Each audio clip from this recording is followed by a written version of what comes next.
Hello, this is Joseph Carlson, and this is episode 132 of Gaming with Grief, and I'm calling this episode The People versus Kratos. But before I start, I just want to remind you guys that you can find this podcast on my website, www.gamingwithgrief.com, Monday morning at 7 a.m. Go there, leave a comment, let me know what you think of the show, or you can send me an email at gwgpodfellows@gmail.com. So write me directly there. Let me know what you think of the show. If you have a question or comment, let me know about that.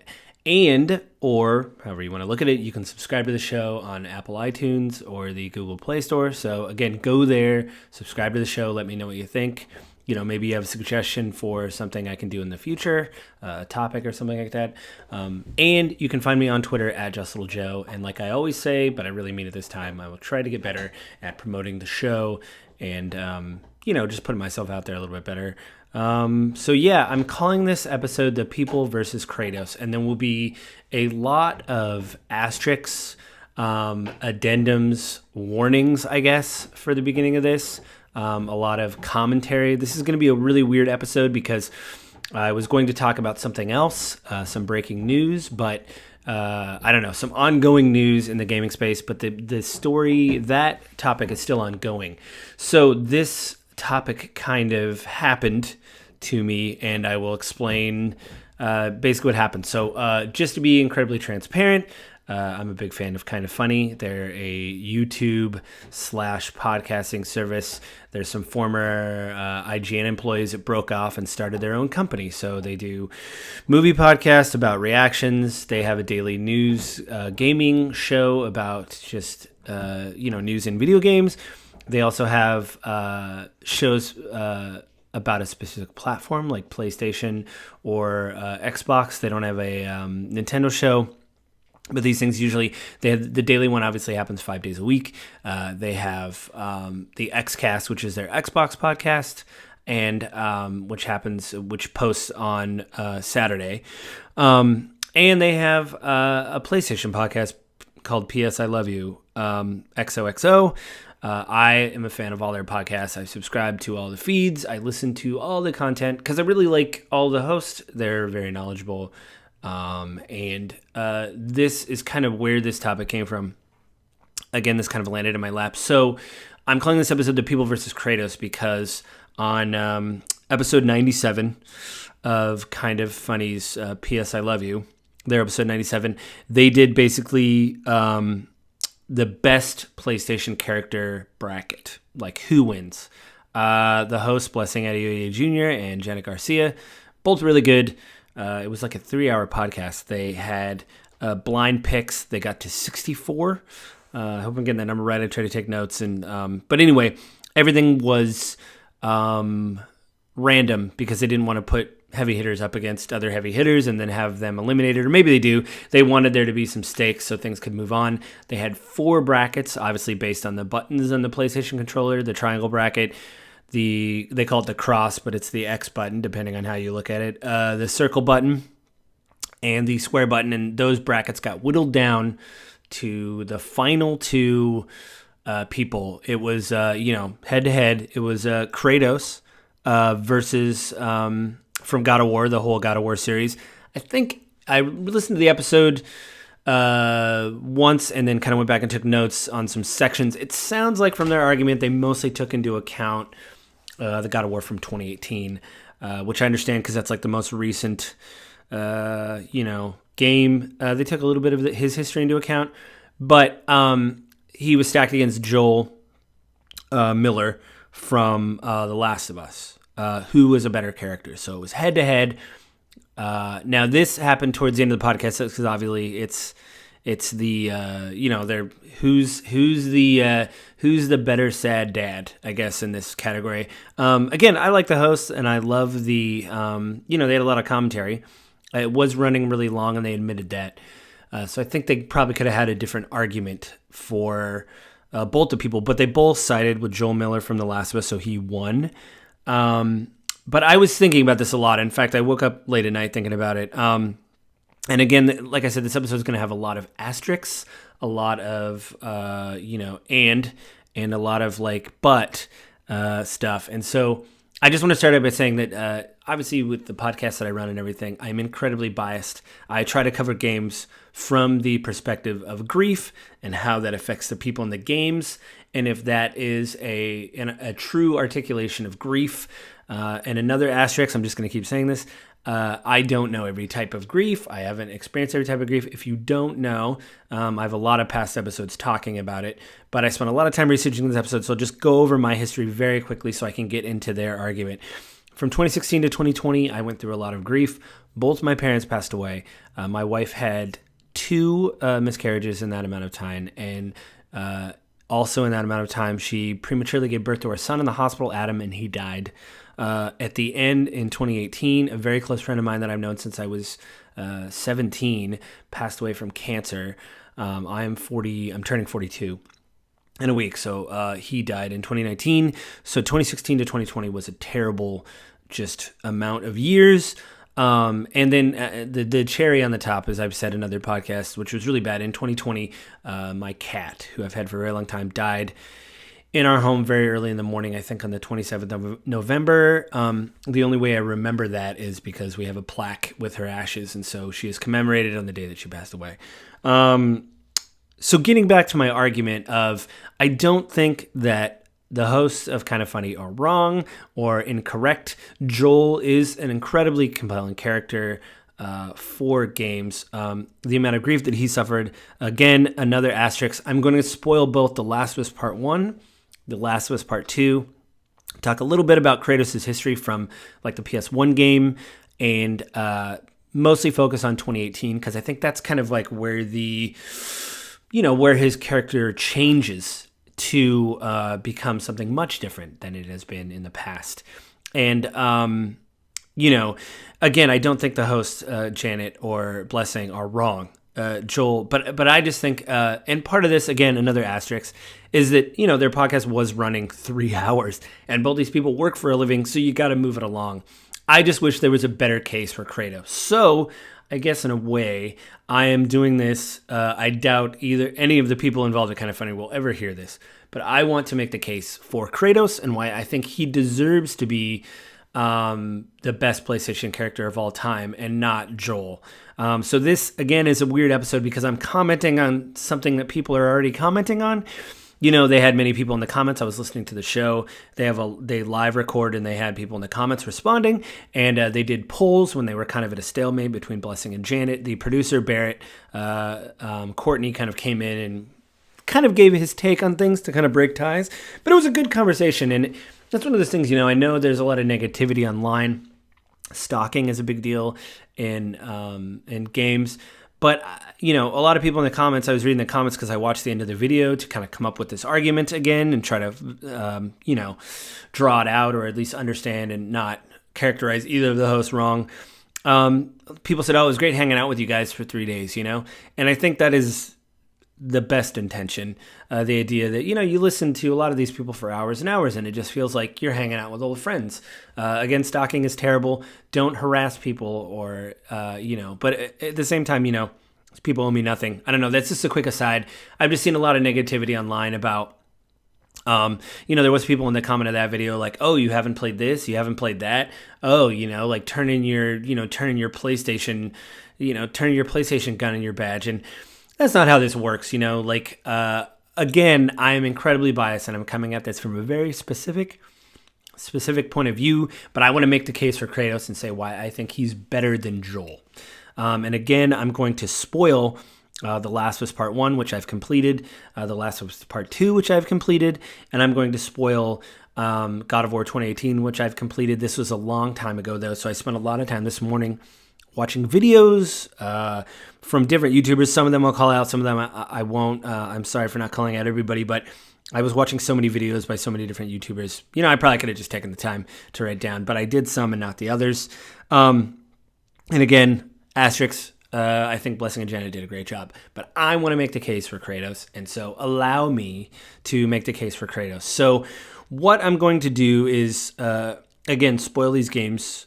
Spoilers are on, because you have to build a case. You got to spoil things. And I know in the argument for Kind of Funny, they did not that much because The Last of Us 2 is a newer game. and God of War 2018 is a newer game, so they kind of didn't want to spoil that. So I think, again, they couldn't, and again, they couldn't spend another hour and a half discussing this because they have jobs. But I have more time. I've done some more research, and so here's the deal. I'm going to spoil The Last of Us part. Just the whole Last of Us series to begin with. If you guys don't know, which I don't know why you would not know this if I'm spoiling it, but anyway, it takes place during the post-apocalypse. There's a character named Joel Miller. He meets up with... I'm just going to be very quick about this. I'm not going to go through the whole game. He meets a girl named Ellie, and he has to transport her to the Fireflies, which are like a band of resistance. There's zombies. They call them cordyceps. They're basically fungal people. They're zombies, basically. There's been a lot of talk along saying they're not zombies. Let's just say shorthand, and they're zombies. Basically, Joel has to transport Ellie to the Fireflies across the country because they need her for something, and he doesn't know what that is. She doesn't know what that is either. You find out through the middle of the first game, or I don't know, a while in, that Ellie is immune to the infection. She can get bit and she won't turn into a cordyceps or a zombie or whatever you want to call it. It's a zombie. I'm just going to keep saying zombie. She is immune. So it becomes very clear through the game that, and especially towards the end of the game when Joel drops her off at the hospital, that they are going to do an experiment on her, and her brain is unique. They do brain scans. They are going to try to create a cure from her because her brain is unique. She has some weird genetic, who knows why. Anyway, apparently, again, I'm being very quick with this. So Joel decides to, you don't have to kill the doctors apparently, but I did in my playthrough. I killed the doctors, and you take Ellie while she's sedated and leave the facility. So that obviously creates tension. Because when she wakes up, one of the last scenes of The Last of Us is her saying, "What happened?" And he said, "Well, their test, it didn't work. And there's other people like you that are immune, and they'll probably use one of them. So that's what happened." And there's this feeling in the end of the game that Ellie kind of knows that he's lying because, again, very quick spoiler for The Last of Us. His daughter died in the beginning of the game. He and her were shot trying to leave a military checkpoint that was set up during the beginning of the outbreak and people being crazy and zombies basically killing people. Military set up a checkpoint, and Joel and his daughter was shot at. His daughter was killed. I want to say Sarah. It sounds right. And again, this is a very brief whatever. So this sets up a lot of tension for the first game. Ellie kind of knows in the back of her head that Joel lied to her all those years ago. And I'll be honest, the only thing I didn't see in the cutscene or don't remember is how long it's been between the first and second game. I want to say it's been a good 5 years. If I'm wrong, please correct me. Anyway, this creates tension between her and Joel, and she finally has it out with him. I wrote all this down because, so there is a scene when, Joel and Ellie are... kind of like she uncovers the truth. She goes to this old Firefly hospital and starts researching everything and trying to find out what happened to her. She finds a tape recorder of someone basically saying, I was going to go try to find the girl that's immune, but we don't know if it'll work or not, basically. And she has basically ran away from Joel this time, kind of off on her own. Joel comes to find her at the hospital and asks what she's doing. She pushes him away and says basically, if you tell me the truth of what happened, I will stay with you in Jackson, Wyoming. If you lie to me again, I'll leave and you'll never see me again. And it's an incredibly emotional scene. Ashley Johnson is the actor that plays Ellie, and Troy Baker is the actor that plays Joel. They both do an amazing job, and Naughty Dog is known. And obviously, The Last of Us Part 2 won Game of the Year from the Game Awards 2020. So a lot of news, gaming podcasts and news outlets and games journalists voted for The Last of Us 2 because they thought it was really good. And I definitely don't want to take away from their point or whatever. I totally agree with him. It was great. So Joel says, he looks at Ellie and he says, "Making a vaccine would have killed you, so I stopped them."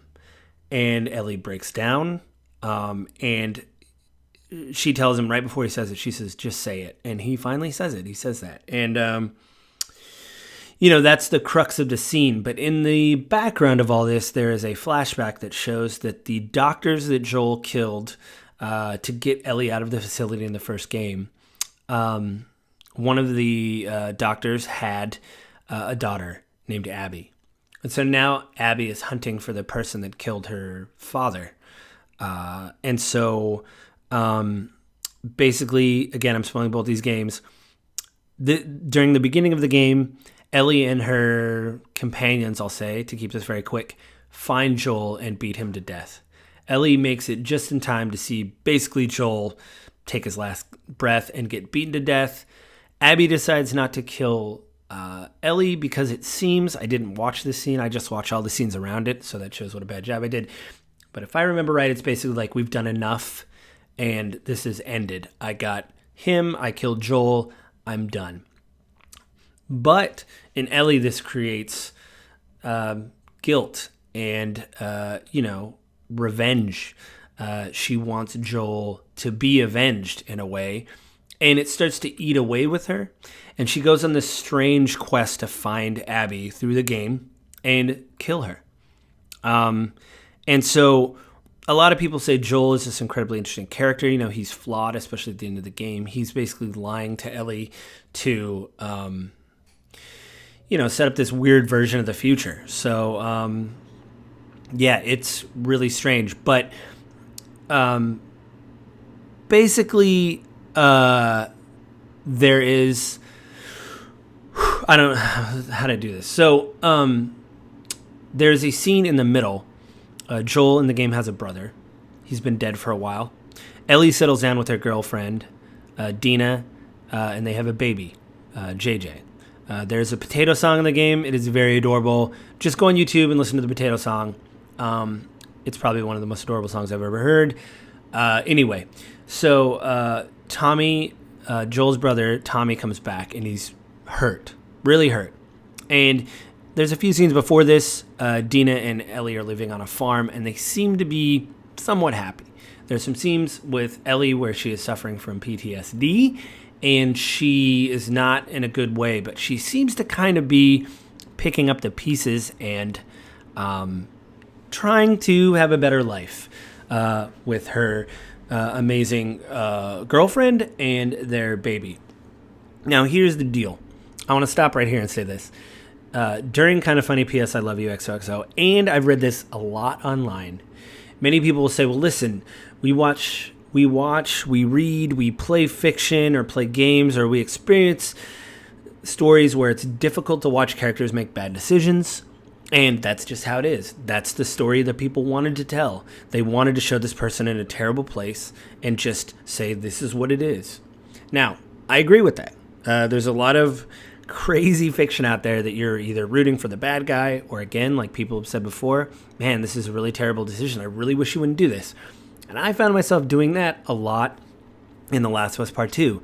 Ellie over and over again makes really brash decisions and does things that you're like, I really wish you weren't doing this. But here I am. I'm in the middle of this game.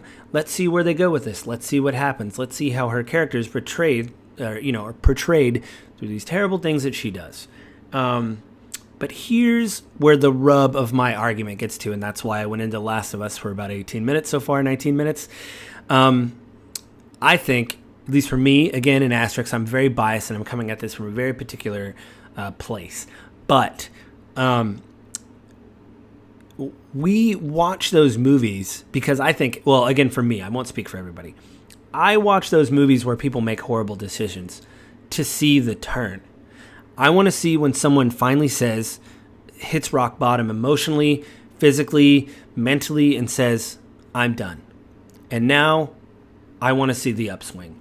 Even if that is a little bit, which they do in The Last of Us Part 2. But for me, there's a scene where Tommy comes back and says, well, I'm doing okay, I'm hurt. Because he was with Ellie when they went on their revenge run, basically to find Abby. And he's recovering, but he's hurt. He's got a limp. His eyes messed up. I think he got shot in the head. But he comes to her, and he's got a map. And he says, listen, I've been talking to some people. I've been having some feelers out there. And I told them my story. And one person came back and they said they know of this woman who, is built like an ox, is traveling with someone that fits Abby's description. And I know where she is. So he's got the map. And he said, let's go after her, right? And you think to yourself, really? We're really going to go after her? And there is a moment where Ellie's like, I'm sorry. And even Dina's there in the background and says, we're through with that. And Ellie says, I'm sorry, I can't. Tommy guilts her. He says, you said you would do whatever it takes. You said you wouldn't stop, basically. A lot of good it did. And then he leaves. And then Dina gives the most adorably digital baby I've ever seen, JJ, I hope I'm getting his name right, to Ellie, walks out and has a conversation with Tommy. I think it's great because you just see them in the corner of the frame and you hear it. The sound design was great. You hear them like outside the porch. And she says, what the shit was that? What the fuck was that? What are you doing?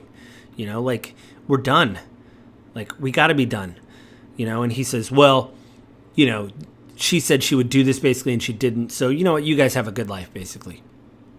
But it cuts to Ellie looking at the map on the table. And I believe the next scene, everything's cut up on YouTube. So I remember the scene, so I had to watch it. But I believe it's the next scene. Ellie is packing things up in the middle of the night and talking about, it looks like she's going to go. She's going to go on this journey. And I'll stop right here. So I've heard some people online, and I think even Neil Druckmann, the creator, I listened to a spoiler cast with him talking about this scene where it was almost like a relapse, right? That, it's basically someone that is in the throes of grief or trauma or, addiction, kind of giving in and saying, I got to go back. I got to go be a bad person. I got to go use what I have to use and things like that. Basically relapse. And I think I'm not going to say I think he's right. he wrote the game. So obviously that was intention. And if he's saying that, then that's what it is. And I did get that feeling like, yep, here it is. It's a horrible decision, But I think like a lot of us, I really wish Ellie just would have taken more time because I don't know if I'm right or wrong, but it seems like it's very close to the conversation that she had with Tommy and then her waking up in the middle of the night and packing the stuff. It may even be the same night. And so basically she goes on hellbent on a mission of revenge. And this is kind of where the climax of the story takes place. She finds Abby. They have a knockout, drag-out fight. They're both exhausted. Abby is emaciated. She's been held captive. And Abby survives. She bites off 2 of Ellie's fingers. And some of this stuff I went over in another episode, but I'm just going over it again because I want to drive the point home. She bites off 2 of Ellie's fingers, and Ellie has a moment of realization where we see the last conversation that Ellie, or maybe it's not during this. No, it's not. But she basically stops killing Abby because I guess enough is enough. And it's like, how much do you want to lose? Was it worth it? It wasn't worth it. It wasn't worth all this. And she stops, which is great. Then we cut to her going back to the barn where Dina was and JJ were. But Dina said before Ellie left, I can't do this again. If you come back, we will not be here. And they're not. Ellie's stuff is there. Her guitar is there. She tries to play a little bit and then flashes back to the final scene. It's the final thing that Joel and Ellie had, the final conversation that they had together. And they've had a fight. Something happened in Jackson, Wyoming. And Ellie comes over to talk to him about it. And basically the conversation, they have small talk like everybody does when they're mad at each other. It's like, oh, do you want me to do dishes? I'll go do dishes. Yeah. No. Oh, cool. Oh, is that lilac? Really awkward stuff. But Ellie says, I was supposed to die in that hospital. My life would have fucking mattered. And Joel says, Joel says, is silent. And then Ellie says, I don't think I can forgive you for that, but I'd like to try. And Joel said, I'd like that. So here's the concept of a reconciliation. In life, you can forgive people for something if they've done something bad. The way I understand reconciliation, I'm not going to bring up the Webster's Dictionary definition of reconciliation, but every time reconciliation has been pitched to me as an idea and what I've read about it, and this could be incredibly wrong, But I like to think this is, I don't know. Basically, reconciliation is the idea that we cannot see eye to eye and we will never be able to forgive each other for the things we've done, but we have to move forward because there's enough here in this relationship, whatever it is, to warrant us moving forward. It is a thing to basically draw a line in the sand and say, okay, that was before, this is after, And so that's kind of like where their relationship is. There's a kind of like this reconciliation. And I've been very honest in this podcast about my parents. I think maybe some of the things that Ellie was fighting for was the moments she could have had with Joel if he would have lived. Because you don't know what you don't know. And sometimes that guilt and trauma will just eat away at you, My mother and I didn't have the best relationship, but it was getting better when she got sick. And so I do think to this day, like, how would our relationship have changed? What would it have meant? But the 2 years of therapy that I have, what I've learned from my therapist, and I had Bill on a few episodes ago, it's the idea that if you live in this permanent state of regret, then that is a terrible place to be. You really need to have some form of reconciliation in your life to draw a line and say, that was what it is or was. Now this is what my life can be or whatever, I still love my mother. I care about her deeply, but I could not tell you the future or some weird alternate history of what would have happened. So I have to say that, it was getting better, and maybe that's good enough. Maybe that's what I needed, is just to know that it's in a better place. Some people don't get that with their parents, Many parents out there are not good parents, and they're emotionally, physically, and unfortunately sexually abusive to their kids. Some people want nothing to do with their parents whatsoever and will never get that moment of, well, maybe it's getting better, And to me, to be able to build a relationship like that with a father figure, Joel is not Ellie's, is not her dad, but, her parents died as well. It sounded like her parents died in the outbreak. Anyway, I wish... and that's kind of where the game ends. It cuts back to Ellie, and she kind of walks away. We don't really know where she's going. But for me, this comes back to the idea that I talked about before, that the upswing was not there. And again, an incredibly biased place that I'm coming from. I want to see more out of characters. I want to see the upswing, right? For her to just go, she doesn't kill Abby because I think she realizes, what have I been doing? And then hits the road to find Dina. I just wish maybe there was another scene of her finding Dina saying, hey, I don't know what to say, but I want to be with you, and I want to do whatever it takes to build a life. Maybe there could be a form of reconciliation where Dina says, it's going to be hard, but I'll listen to you. And I think that is the thing that I felt was missing from The Last of Us Part 2, Because again, I'm coming from a very biased place, but I want to see the moment of hope, the glimmer of light at the end of the tunnel. And for Ellie, I still think she's in a very dark place, even of her not deciding to kill Joel. Now, I know what you're saying, like, I thought the thing was between Joel and Kratos. Okay, so yeah, I just went into Ellie's thing. But it's because these things that Joel has set up and what Ellie has been through that you have to, you're reflective on who Joel is as a person. He's not a good person. But I wanted Ellie to have that moment of reflection to say, I don't need to do that. I can be a different person, because I would argue that their stories are intertwined. That you can't really have Joel in a vacuum alone without Ellie. I do think Joel is a very interesting, nuanced character, but he was living in this like perpetual state of sorrow because of the loss of his daughter, I think. I heard a joke somewhere that like, what was it? Oh yeah, that like basically superheroes basically just need to go to therapy, which I think is pretty funny.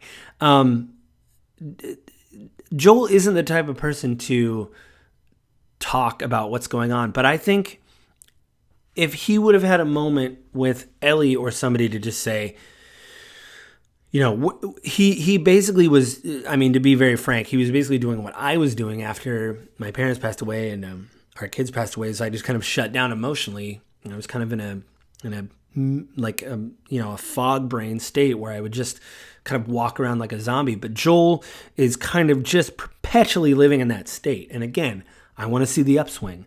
I want to see him come to Ellie and say, I fucked up. Because at the end of the first game,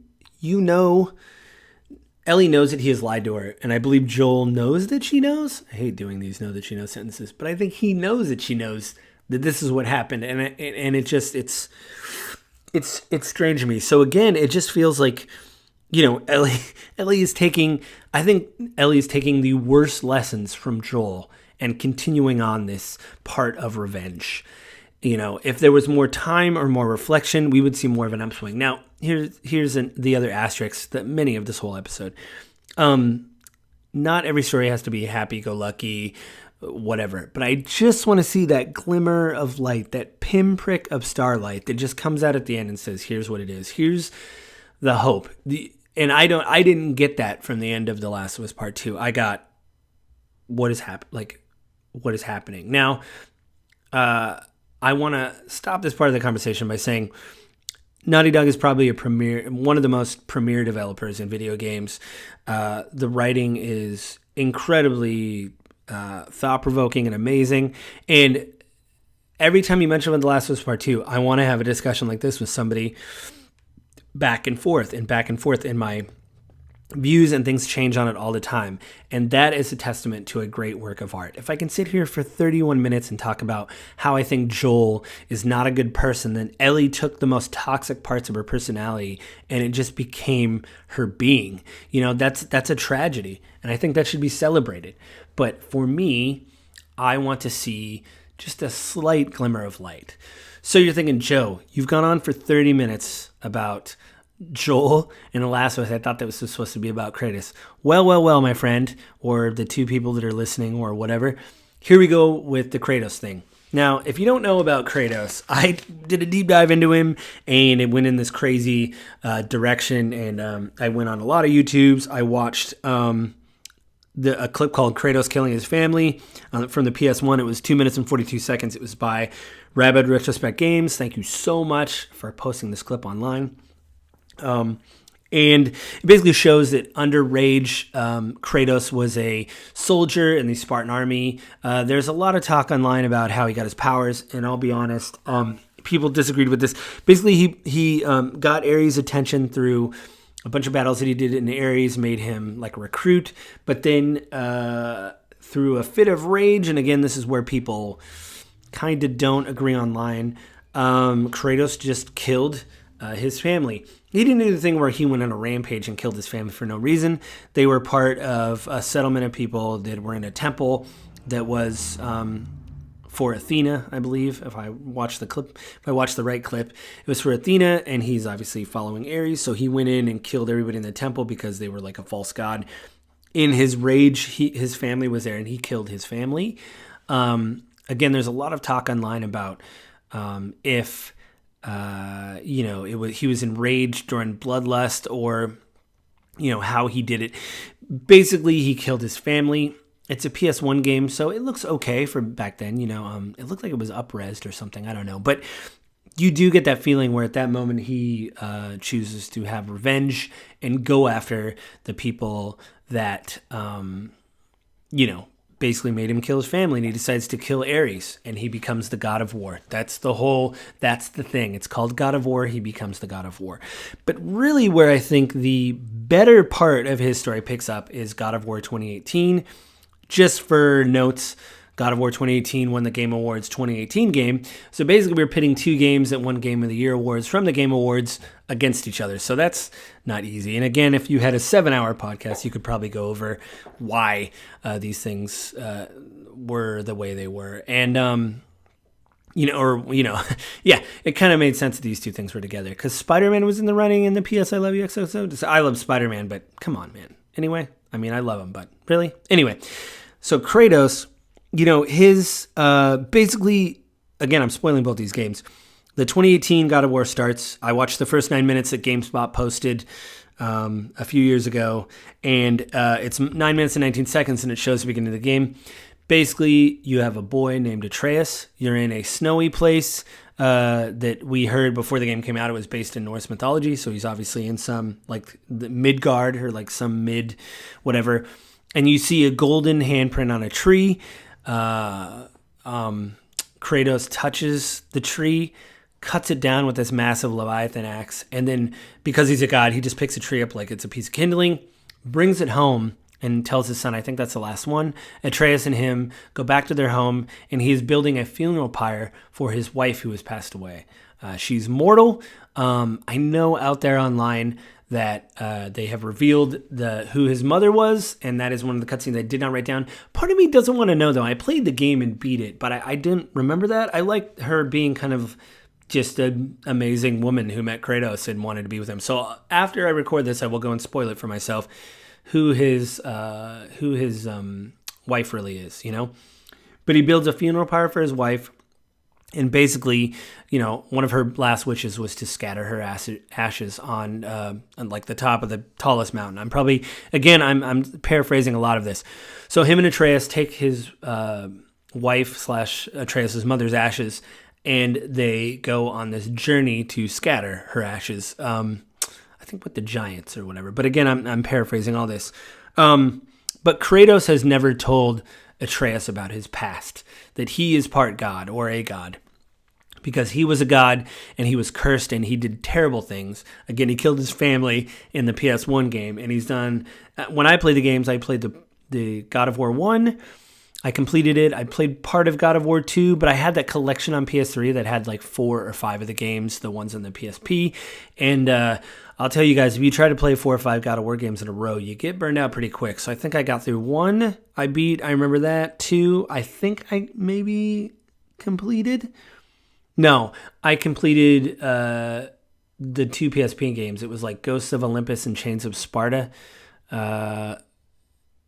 Maybe Chains of Olympus, Ghosts of Sparta. Anyway, I completed 2 of the PSP games, and, I got really burned out. I beat God of War, and that's where I ended until I got to 2018. I kind of got the gist of the story. They do a good job of setting up, because Kratos in 2018 says, I'm a god from far away, and he actually tells Atreus, because Atreus gets wounded. Kratos takes Atreus to Freya, who's a healer, and says, I need to heal my son. And she says, you have to tell your son the truth. I, too, have a son that I haven't spoke to in a long time. I didn't tell him the truth, and it cost us our relationship. I don't see him anymore. Kratos has literally not talked to his son because it's a curse of what has happened to him, and he's afraid that if he tells his son, this anger within him is like a disease. He even says this. There's a scene later on where I watched a scene where Loki killed a god for the first time. It's one of Odin's sons. There's Mindy and Midi, I think, or Mo. That's something I should have written down. Anyway, after Kratos has told his son Atreus, this is who you are. You're a god, and it is a curse. And you'll be marked for the end of your days. And his son, who Kratos always calls boy, is a kid. He's like 11, and he says, "Can I turn you an animal?" And Kratos says, "An animal? I don't know. They have a severed head companion with them that is a Norse god." Who speaks to them and says, "Oh, a lot of gods have way different powers, And it's it's crazy. I wrote that down. I can't find the guy's name. Anyway, the companion with him, Kratos finally levels with his son and says, "You're a god. You will be marked for the rest of your days. You are cursed to be a god. You'll be hunted." After Atreus accepts this, he starts getting a little power hungry, and he kills this other god. He stabs him in the neck, and he kind of taunts him because the god's already hurt. Kratos already beat the god up. That's kind of Kratos' thing. And Kratos tells him, no, don't. This man's hurt. Don't kill him. And Atreus says, but we're gods. We can do whatever we want. And the god tells Atreus in his face, well, that's what I said to your mother. And, before I had her. And Atreus stabs him in the neck and kicks him over a ravine or a pit. And Kratos gets very mad and said, why? And his son says, it doesn't matter. We can do what we want, like what? And that's when Kratos says, this is like a disease. This anger will eat away at you, and it'll eat you alive. And I just want to stop right here. This is what I love. Kratos, it is a much different place in his life, with wisdom saying to his son, this could happen to you. Use me as an example. Don't take the worst parts of me and be a terrible person. Don't be a terrible god. You could be better, I'm trying to teach you could be better. Because the son does confront him and say, but, you're teaching me to kill. And Kratos says, I'm teaching you to kill to defend yourself and to survive, but not to kill out of pettiness. Believe me, I know what it can do. And it's the idea of, you think of all the past games and all the heads he's ripped off of the gods and all the terrible things he does. This is a man who has finally come to terms and trying to do better at what he did. Now, there is some parallels. Again, if Kratos could have at least leveled with his son and said, you know what? I did a terrible thing. And here's what I did. You're a god. But there is going to be a price that's going to be paid. And I'm afraid people are going to come after us. So we need to prepare. But know this. I'm doing this because you're my child. I love you and I want to protect you. But you don't have to be the man that I am. But I think in a way, Kratos is trying to show that to his son. He's not trying to preach to him, So I think even though Atreus is still very young, throughout the game, if I remember, there's not really a scene where, I don't think I could think of a scene where Atreus was being more benevolent or better. But I think through his father telling him, you could be a better person, he kind of just shows that through the rest of the game.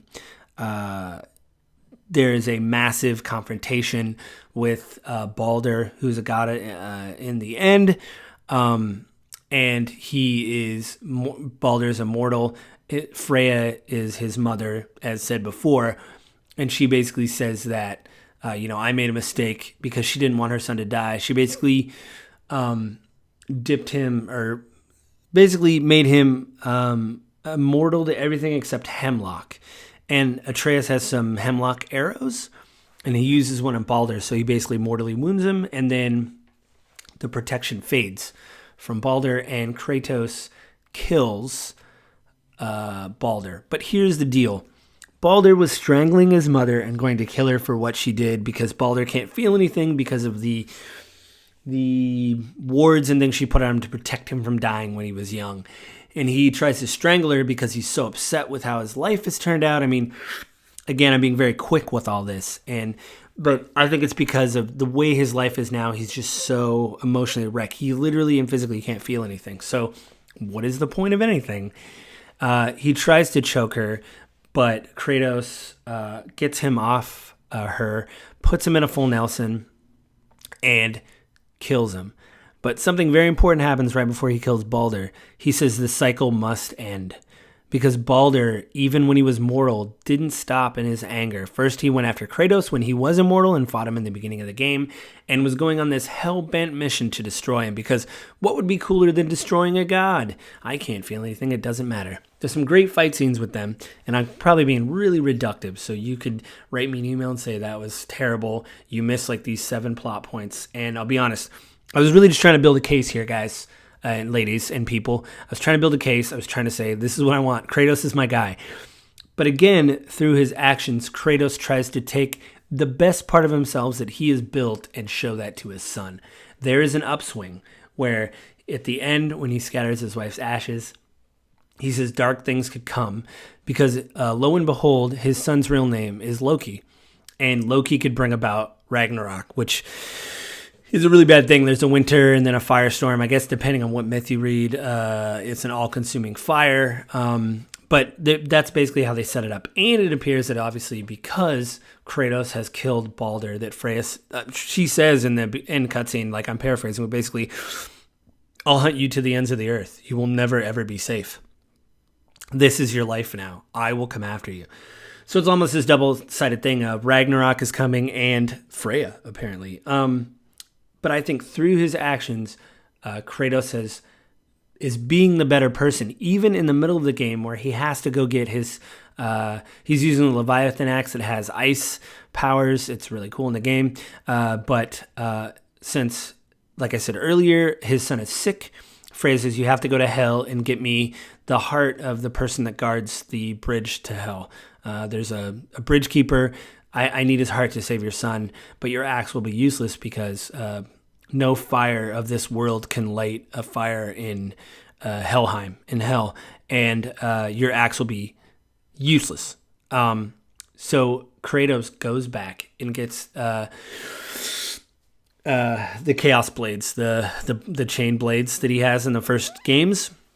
This is an amazing scene where Athena comes back to him and says, you'll always be a monster. Try to disguise it as being a husband or, a lover or a friend or a father. Again, I'm paraphrasing, but she says, you'll always be a monster. And he says, well, I'll be my monster. The only reason he is grabbing the chains and putting them back in his arms because he has to do this to save his son. He's not going on a vendetta mission because his wife died. He's not, because it seems like, his wife died, I think just from time. He said she was mortal. So I think she just died of natural causes. But he is more self-reflective in Joel and the fact that he can take a step back and say, I am going to take what I know and do this for my son. I'm not going on a revenge mission to avenge my dead wife. I'm not so angry that my kid died like Joel did that I'm going to do anything it takes to keep my kid alive. He's, they always say there's the 5 stages of grief. I don't know about how all that works and if you go from one stage to another. I just know that I do accept the fact that, my parents have died and passed on and I'm sad. But I don't, I'm not angry anymore about it, I don't think. But I think Kratos, he's exactly embodying this, the idea that he has accepted that his wife has passed on and he's doing something that he didn't really want to do. He has to go find the chains and put them back in his arms. He has them hidden in his house. It is a massively, incredibly moving scene that is shot really well. It's a single camera shot. The camera goes around him and behind him. You see Athena as a specter. She says, good luck. I really believe it when he says, I'm going to be my monster. I'm doing this for me. I'm not doing it, he's really doing it for his son, but he's like, I am going to take the things that I can do and do it to save my son. And when I'm done with that, then I'm done. I'm no longer going to go on this crazy. And I think it's more of a game mechanic. You do get to use the chains, the Chaos blades. You get to use them again throughout the game because they just look great, especially in a brand new PS4 environment where you can see better particle effects. The physics are better on them. They don't just do one or two things. You can do combos with them now. But to me, it's like he's like, well, I've done these things that are really bad, and I'm going to take those bad things and I'm going to try to do something good with it. And again, he is embracing his past in a way, but I think that he took the better lessons out of it, and he is in a different place. I think basically what my argument boils down to is this. Imagine that this is all just one big, long road or a trail or something, and I just think that Ellie is not as far along the trail as Kratos, which I guess makes sense. He's a god. He's been in more games, and he is, more powerful, obviously, than a mortal like Joel or Ellie. I keep saying Ellie, but again, I think Joel and Ellie are kind of tied together. But even Joel, because that's what this is about. So, Your Honor, I'd like to make the case that I will keep saying Joel, and you can object to my whatever. Anyway, I just think that Kratos is he's farther down the path than Joel could be. Because I think in some points, Joel just kind of says, well, I guess I'm camping here. I'm just going to start a fire, and this is where I live. I'm just going to stay on this trail. I'm not going to walk any farther. I'm just going to stay in this one spot. And although Kratos has been through some horrific things, he says, you know what? I got to keep going. So for me, it is more gratifying to even see Kratos do bad things and he treats his son horribly in the game. He doesn't communicate with him. Because it reminds me of that joke of Three's Company, which I told my wife this morning. And this kind of reminds me of that, where it was on Friends. I can't believe I'm quoting Friends. But Chandler sits down to watch an episode of Three's Company with everybody. And he says, I think this is the episode where they have some sort of disagreement.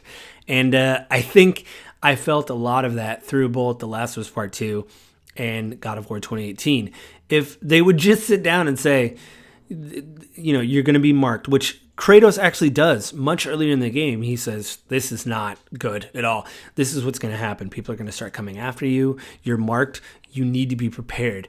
That's why I'm being so tough on you. That's why you need to be ready for this.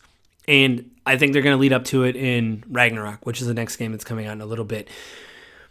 But back to the trail analogy. So I just think it's more gratifying for me even to see Kratos do very horrible things, obviously in a different context because it's a different game, but be able to internalize and process some of the terrible things that have happened and impart the good things to his son and imparting the mistakes because, like I said, his son does kill somebody and it's a big moment. But I think he's trying to be the better person and try to give those lessons to his son. And I think Joel is just kind of existing in this depressed state. And because he doesn't have the tools, or actually doesn't really want the tools, I think, to communicate, he gives those lessons to Ellie, and they're the worst lessons. So, I don't want to repeat myself or whatever, but in my opinion, it is Kratos' journey in God of War 1 is more gratifying, not God of War 1, in God of War 2018, Kratos' journey is more gratifying to watch than Joel's, because he just gets to a better place. And again, to spoil everything, Joel does die in the beginning of Last of Us Part 2, but again, I think all those toxic lessons that the things he did, he gives to Ellie, and she just continues on. Because it's really all she's been taught. But again, I think she has moments where she can step back and say, is this what I really want? I have a family now. I want to, I want to keep growing and moving. And, maybe I should just be with Dina and raise JJ. Maybe I should do that. Maybe that's something I could do. But she can't do it. And I don't believe at the end that she's really in any better of a place than, because of what Joel did to her, And again, same with God of War 2018. If you mention, there's a few games in my life where you mentioned I want to go on about 53-minute rant on both of them. Last of Us Part 2 is one of them, and God of War 2018. It's one of those things where I played God of War 2018, and I thought, this is really good. There's a scene where Kratos shares, he goes to a vault or something and finds wine from Sparta, because these are gods and they collect things from other places. And he says, you should drink this, and his son does. He doesn't like it because he's like 11 or 12 and drinking wine. But Kratos, he has this moment where he's like, I want to share this with you. And it's a very tender moment, even if it's wine. To me, those are the best lessons. I don't feel the same with, there is some parallels again with Joel teaching Ellie guitar in The Last of Us Part 2. But I think God of War, in my opinion, Kratos is the more compelling character because of the journey. I don't want to say likable because, you could like Joel. Again, this is all opinion, so you don't have to support my decision. So again, I would like to nominate Kratos for my favorite PlayStation character because of what he went through and the fact that he is farther along and a more healthy journey than Joel is. And again, you could argue that, not all fiction has to be bright and rosy, but for me, again, I want to see the uptick. I want to see the hope. And I think Kratos gives that to me. No matter what's going to happen in Ragnarok, I want to be there for them to see how the journey concludes. And I think that they're going to be in a better place. Obviously, because Joel's dead, he's not going to be in another game.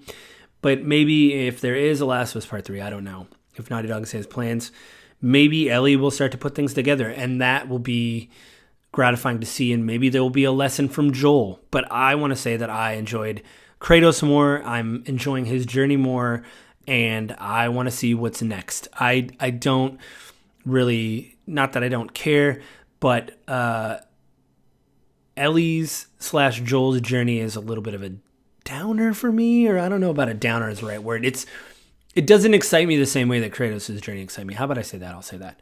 So yeah, this was incredibly long-winded. I did a lot of research. Kratos, you're the greatest. By the way, Christopher Judge, who does the voice of Kratos, what an amazing actor, because they had him in a mocap suit. He did so well. And the people at Sony Santa Monica that did the animations for his face, everybody says, and I said it before in this podcast, Naughty Dog is a premier developer, but I definitely want to give kudos to Sony Santa Monica, because some of the ways that Kratos looks off in his face of reflection, there's a scene early in the game where they've collected the wood, they put the mother on the funeral pyre, and they are burning everything to get the ashes to take. Atreus is there kind of kicking dirt, because obviously he doesn't know how does he feel about all this? And, his dad's not going to tell him. Again, Kratos doesn't treat him that well. And Kratos says, go get your bow or hunting. I think I didn't have subtitles on. I think that's what he says, but he goes in the house and goes and gets his bow and comes out. And there's a moment where the camera pans over and just focuses on Kratos and his eyes, and how the firelight of the funeral pyre reflects in his eyes, and him just having a moment to reflect on what this woman meant to him, what it was. And to me, that showed so much more reflection than Joel hiding his feelings in the game and not talking to Ellie about how he felt. Now, again, Kratos doesn't share this with his son until much later, but it was very powerful to hear him do that. And I am very excited again to play the next God of War and see where it goes. And so I give to you, the good people of the internet and the 3 people that are listening and such, my pick for the best PlayStation character, Kratos from God of War 2018. Great redemption story, or at least a road to recovery story. So yeah, and I think Joel is still interesting. Again, if I can talk about this for this long, then, that means they did their job telling a story. But Kratos, you're my guy. Anyway, I think that's it this week, guys. It's kind of a long episode, but I hope you guys enjoy it. But I just want to remind everybody that this podcast will hit my website, www.gamingwithgrief.com, Monday morning at 7 a.m. Go there, leave me a comment, let me know what you think of the show. Or you can go to gwgpodfellows@gmail.com. Drop me an email. Let me know what I did that was good or bad, or what I can do to change, or maybe you have a suggestion, some other topic that's coming up. I don't know. And I would really like it if you would go to the iTunes store, the podcast app, whatever, subscribe to the podcast there, or go to the Google Play Store and subscribe to the podcast there. I don't think every episode is going to be this long, and obviously I'm doing some reviews coming up and some news coming up. But yeah, just let me know what you think of the show. Give me the likes, the stars, all that kind of stuff there. And you can find me on Twitter at JustLittleJoe. I think that's it this week, guys. Everybody be safe out there. I hope everybody had a good holiday. I hope everybody's going to enjoy the Christmas holiday, and I will talk to you guys next week. Bye.